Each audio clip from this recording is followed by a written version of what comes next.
Welcome back, everyone. We're diving into something pretty fascinating today. Minimalism. Minimalism. Yeah, it's way more than just like, getting rid of stuff. Right. It's a whole philosophy, really, isn't it? About focusing on what really matters. Not just possessions, but your time, your goals. Absolutely. It's about finding that perfect amount, so you can actually really thrive. We got some cool examples to dig into. Like, did you know George R. Martin, Game of Thrones, uses super old tech to write? Oh, yeah, fascinating stuff.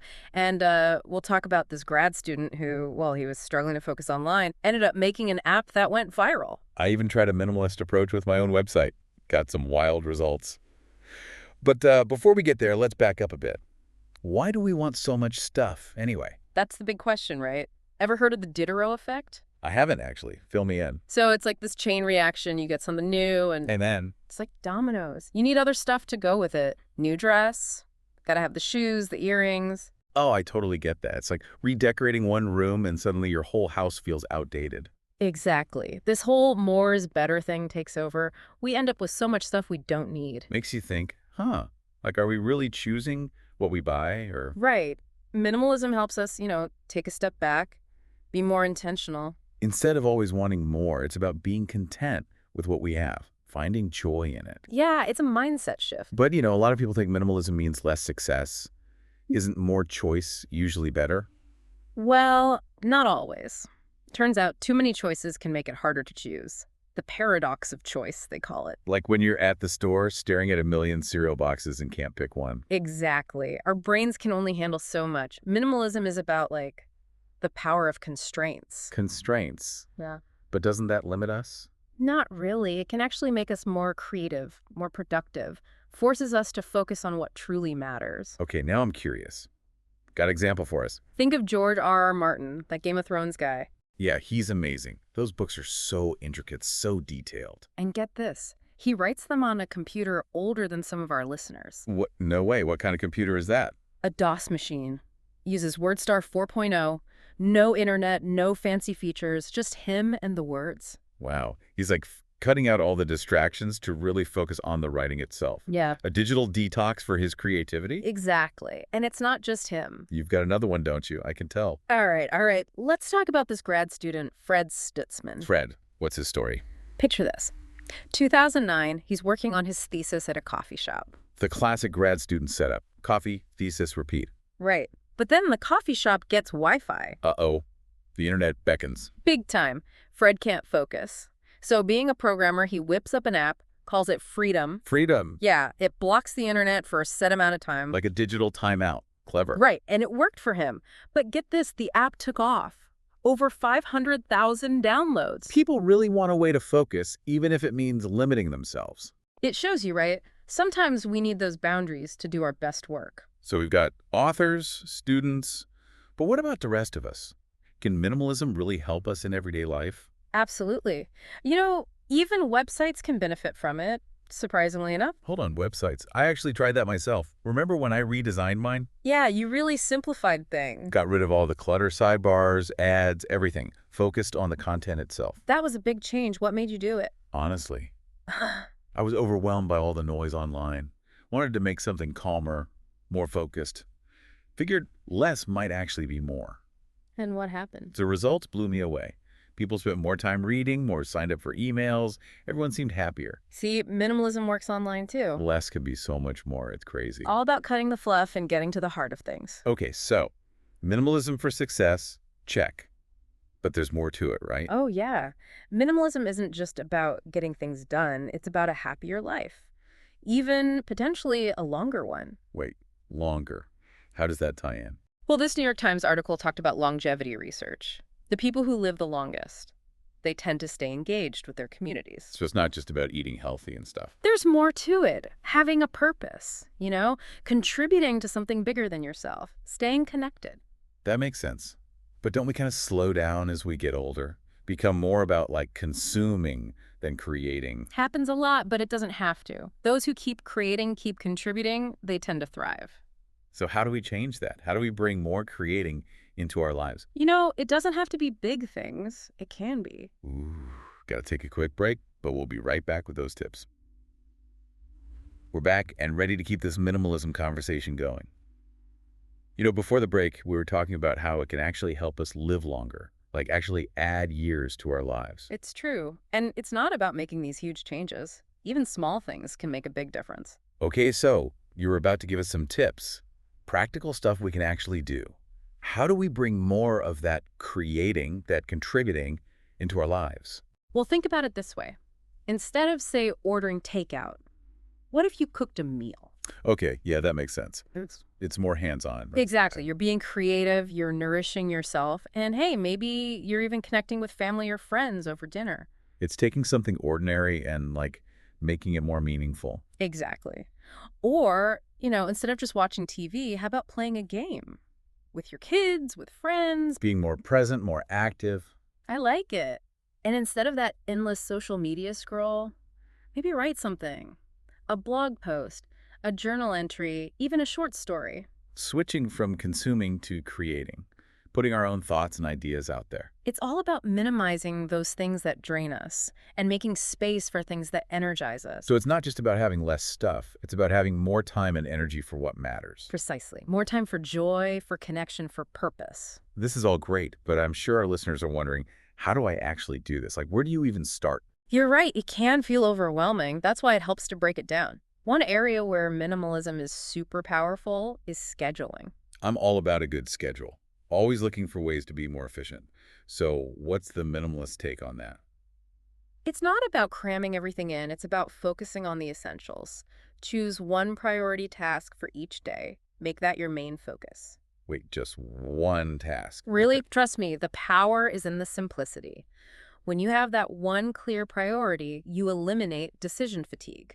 You can really focus your energy. So it's about quality over quantity. Exactly. One of the sources we looked at actually had an example schedule. Oh, I love those. What did it look like? Monday, write an article. Tuesday, send 2 important emails. Wednesday, write another article.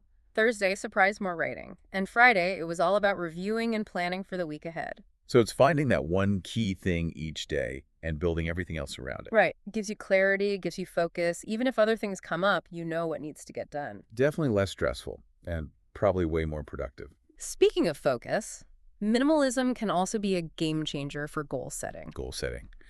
I thought minimalism was about having less, not adding more goals to my list. It's not about adding more, it's about choosing the right ones and really committing to them. Minimalism helps us be more intentional with our time and energy so we can do that. Okay, that makes more sense. Yeah. How does this minimalist goal setting thing work?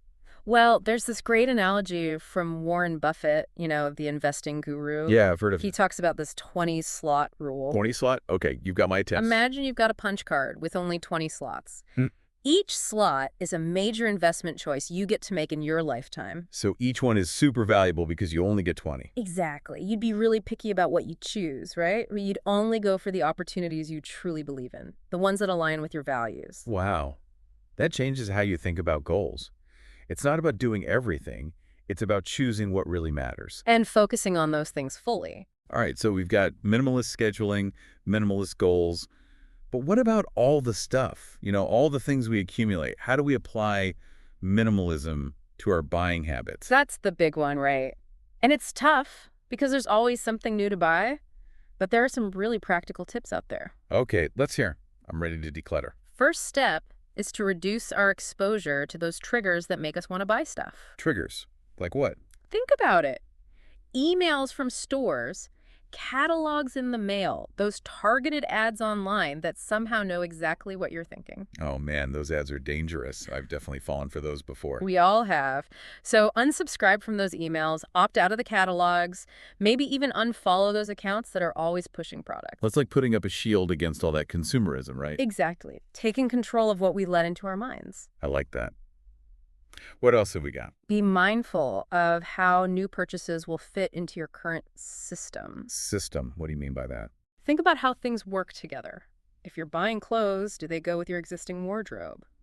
Upgrading electronics. Make sure they're compatible with your other devices. Makes sense. It's about minimizing those extra purchases, avoiding that domino effect. Exactly. It's about creating a cohesive system, not just a bunch of random stuff. So less impulse buys, more intentional choices. Got it. What else? Self-imposed limits can be super helpful. Limits, huh? You mean like a budget? That's one way. But it can be other things too. Like one source talked about families making a pact to limit spending on kids' athletic shoes. That's interesting. Takes the pressure off, I mean, and stops that whole keeping up with the Joneses thing. exactly. It's about shifting the culture, being more mindful about spending. I love that. Okay, hit me with another one. Simple but effective. Buy one, give one. Ooh, I like this one. Every time you buy something new, give something away. New TV, donate the old one. New shoes, pass on a pair you don't wear anymore. A constant cycle of refresh and renew keeps things from piling up. And you're helping others too. Right. Being mindful of what we bring in and letting go of what we don't need. Okay, these are great, but I gotta be honest, I'm a bit of a shopaholic. I love buying new stuff. How do I break that habit? I hear ya. It's a common struggle. One source had a challenge. Try a month without buying anything new. A whole month. No online shopping, no impulse buys. Yep. Only essentials. See if you can borrow or rent things instead of buying. You might be surprised how much you don't actually need. That's a tough one. But I can see how it would really change your perspective. It helps you break free from that constant wanting. Realize that you already have enough. Okay, I'm gonna try it. What's one last piece of advice for us aspiring minimalists? This one's the most profound and maybe the hardest. Let go of wanting things. Wait, but isn't wanting things like part of being human? We're always striving for something more? It's natural to want things, but we don't have to be controlled by our wants. Wanting is a choice, not a command. That's deep. So we choose which desires to act on and which ones to just let go of. Exactly. We can step off that treadmill of always wanting more. There's always going to be something new to buy, something bigger and better. But that's not where real happiness comes from. So it's about finding contentment with what we have, appreciating what's already there. And focusing on the things that truly matter. Experiences, relationships, personal growth, making a difference in the world. Wow, this has been amazing. My whole view on minimalism has changed. It's not just about stuff, it's about designing a life that's truly fulfilling. It's about what we choose to focus on and what we choose to let go of. And it's a journey, not a destination. It's personal. You find what works for you. I'm feeling so inspired. It's been great talking about all this with you. And with all of you listening, we want to hear from you. What resonated? What are you going to try? Share your thoughts on social media. Let's keep the conversation going. And until next time, may your lives be full of purpose, clarity, and joy. And just the right amount of everything. See you soon. Before we wrap this up, I want to leave you with something to think about. A little challenge for the week ahead. Ooh, I like a good challenge. Lay it on me. All right, so think about one area of your life where you could, try out some minimalism. Okay, yeah. It could be small even, like cleaning out a drawer. Or maybe unsubscribing from some emails you never read. Setting some boundaries with your phone, maybe. Or even just picking one important task each day and really focusing on it. Whatever works for you. Start small, experiment, see what happens. This whole deep dive, it's really opened my eyes. I'm feeling lighter already. Me too.